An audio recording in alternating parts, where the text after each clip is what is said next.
Warten, 1, 2, 3. Und ich gebe Zeit vor vierten Schlag. Ich werde nicht wiederholen, nur sagen, ein paar Sachen. Ich wollte nicht aufhören. Ich sage eine Sekunde. Ein bisschen Celli Kontrabassi nach Buchstabe K.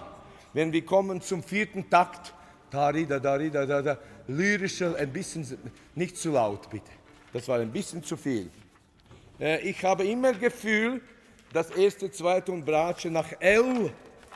Pa, pa, pa, pi, pa, pi, pi, di, ein bisschen hereinrutschen.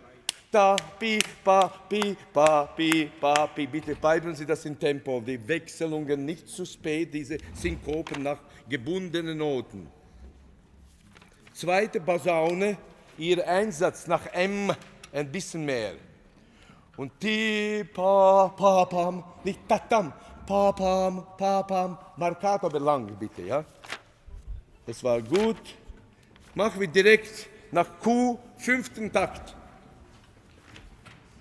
3, 4.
Auch melodisch spielen.